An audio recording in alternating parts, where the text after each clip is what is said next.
Welcome to Ortho Reports Podcast. Today, we're diving into a really fascinating case report about a severe knee fracture, one that totally defied all expectations. I mean, the textbooks tell us that this kind of high-energy injury is supposed to cause this whole cascade of damage, but in this one, really unique case, well, it just didn't.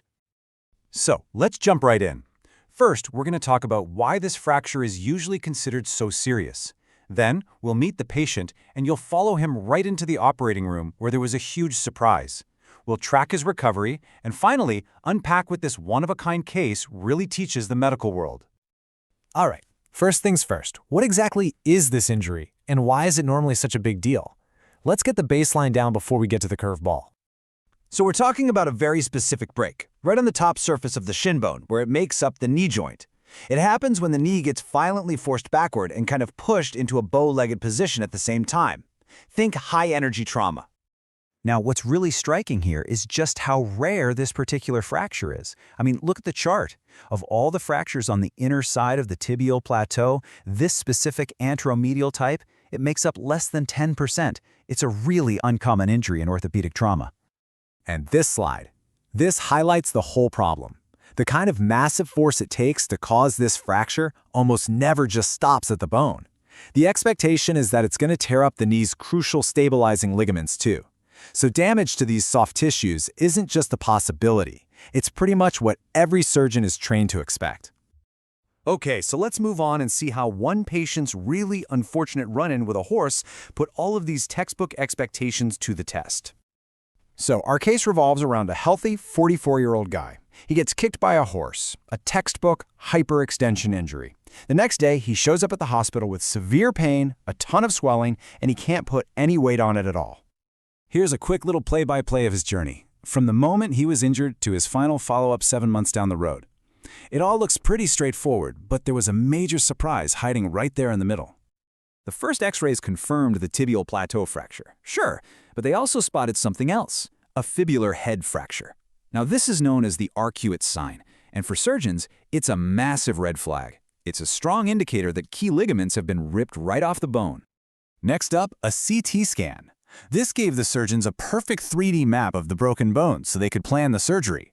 But, CTs aren't great for seeing soft tissues like ligaments, and they didn't do an MRI beforehand. So the team went into the OR with a crystal clear picture of the bone, but they could only assume the ligaments were torn based on that big red flag. So the patient is taken to the operating room. The plan is to fix the bone and, based on all the signs, to repair what they were pretty sure would be some badly torn ligaments. But then comes the big moment. Once the patient was under anesthesia and his muscles were totally relaxed, the surgeons could finally get a proper feel for the knee's stability. They do all the standard manual tests, and they find nothing. Absolutely nothing. The knee was rock solid. Those ligaments that were supposed to be torn to shreds, they were completely intact. Well, this changed everything.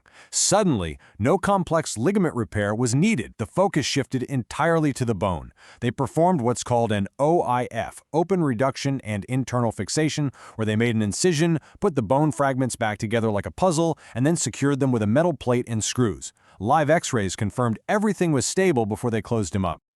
So with the bone fixed and the surprise bonus of no ligament damage, the focus turned to healing. So, how'd the patient do? And this was the million-dollar question, right? Could the knee really, truly function normally after an injury that, at least on paper, should have caused devastating long-term instability? The patient just followed a standard rehab playbook. He started off in a brace, then moved on to physical therapy to get his motion back. He gradually went from partial to full weight bearing over the course of about 12 weeks. And so, after 7 months, the moment of truth. The final results were in, and honestly, the outcome was just remarkable. The patient made a complete recovery. He had a full range of motion, and he was back at his job doing his daily activities completely pain-free. By every single metric, the surgery was a huge success. So what does this one pretty exceptional case really mean for the wider medical community? What's the big lesson here? Well, this case just provides this incredible contrast.